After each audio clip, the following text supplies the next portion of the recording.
Good afternoon, or more like good night from me.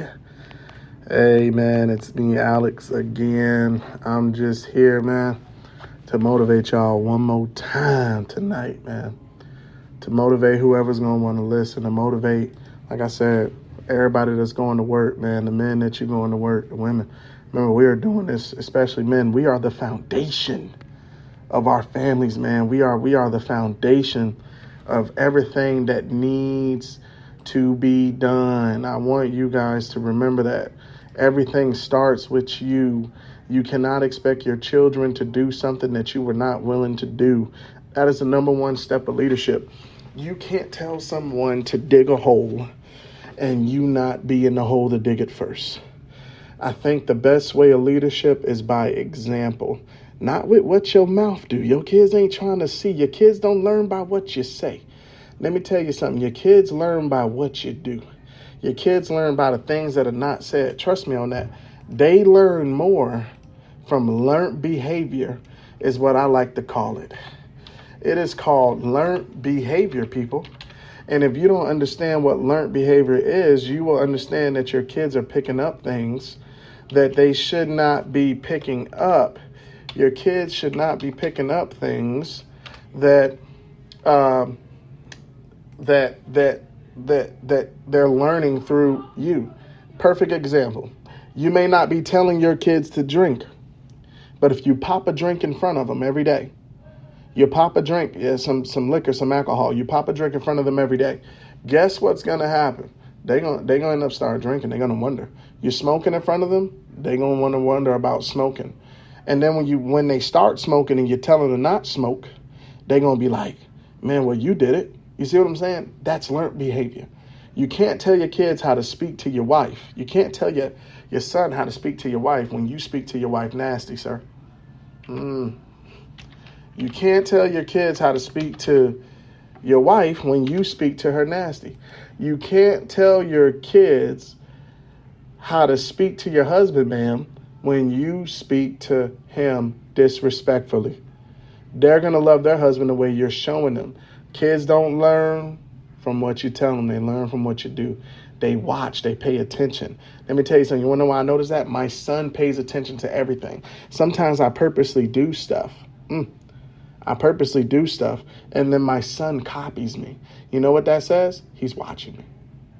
My son would do things. I would lay a certain way. He wants to do it.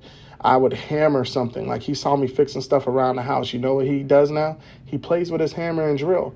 Why? Because his daddy does it. So it's very important, men, that you understand that you are the foundation. And even for the women that are playing both roles, you may be the father and mother in the house.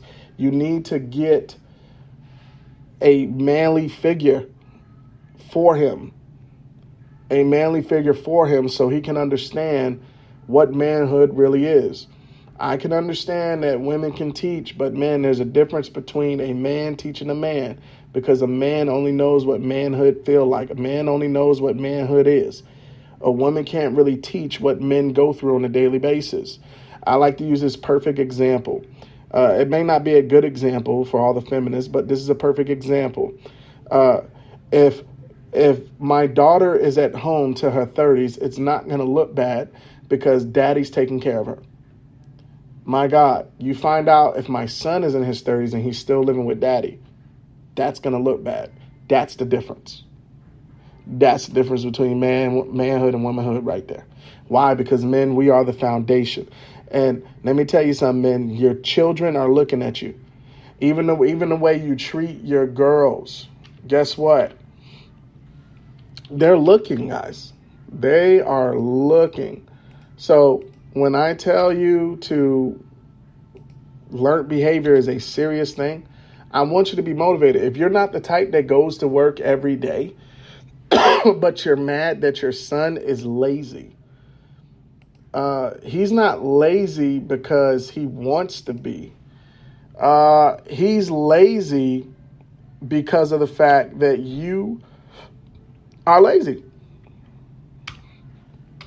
What are you doing around your son that's making him be what he is? They're only learning from you, sir. So it's important that you're giving your kids a great example about what work ethic look like, about going to work every day. My children see me go to work every night. They see me go to work every night. And they know that I'm going to work. My kids don't ever have to say that Alex is not doing nothing. That their daddy ain't providing for them. Because they see daddy go to work every day. They see daddy come in from work every day tired. They see daddy spending time with them. So I motivate you, man. When you're at work, know that you're doing it for a bigger purpose. It's not just providing and paying the rent. Man, you are going to work because it's also a greater example, okay? A greater example to show your children. It's not just about, oh, I'm just going to provide. No, your sons need to see that, dang, daddy goes to work. Your son needs to see that daddy goes to work. Your son needs to see that daddy is responsible. Watch this. You can't tell your son to eat healthy, but you eat like crap. I'm gonna say that again. You can't tell your sons to eat healthy, but they see you popping soda and chicken wings and everything every day. Let me tell you something. I'm currently going through this.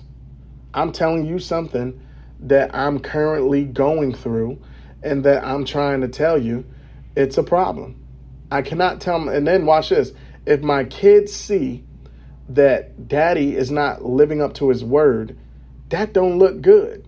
You see? That don't look good if daddy not living up to his word. So it's very important, okay? Very important that we understand that, man, they are looking at everything. Man, if you tell your daughters you're going to do something, do it. Because I'm telling you, they're going to go out and they're going to try to get it from somebody else. You don't want that to happen. You don't want that to happen. You don't want them to go and get it from another man. You need to show your daughters, man, I'm responsible. When I tell my daughter I'm going to get her stuff, you go get it. When you tell her she's going to have a dress and such that you're going to get her, make sure you got it, man. So she know that she don't need another man because daddy got it. Daddy got it. It's our job. The Bible says to train our children up. And I'm going to end with this. The Bible says, train your children up in the way they should go, and they shall not depart from it. Number one, men, it's our job to train our children up in the Lord, to fear the Lord, to have wisdom and understanding of God and who he is and his character. That's number one. Number two, we need to be noticing and recognizing their gifts. Don't try to put your kid in football when you know his gift is not football. Just because you have a son that is 6'5", don't mean that he is going to be a basketball player. You understand? Don't mean you just putting him in basketball because that's what you did. No, really look at what his gifts are.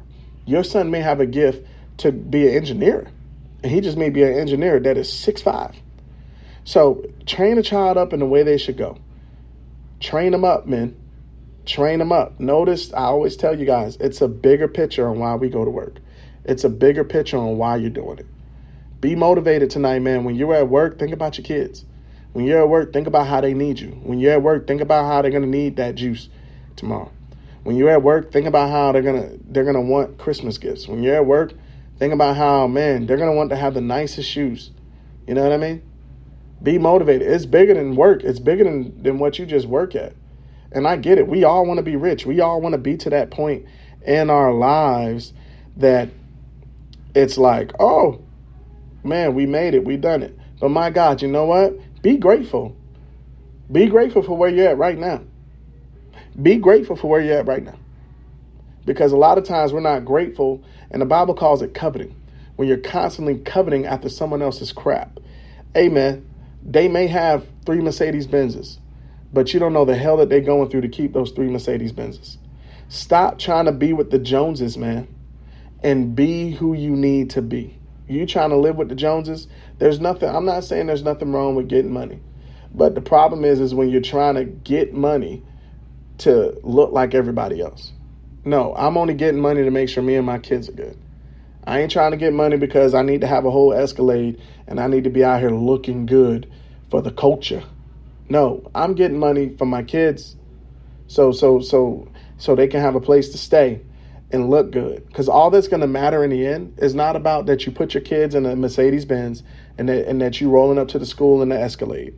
What's going to matter at the end when they are older men is that, man, my daddy took care of me. Period. My daddy was there. We never had to worry about food. We never had to worry about not having a roof over our head. My God, we may have to share a room, but you know what? We did not go without. You understand? So be grateful for where you guys are at right now. I'm not trying to tell you to settle and all that, but I'm trying to tell you to pat yourself on the back. Be grateful. Be grateful. Hey, man, once again, God bless you guys. Thanks for listening. Love you.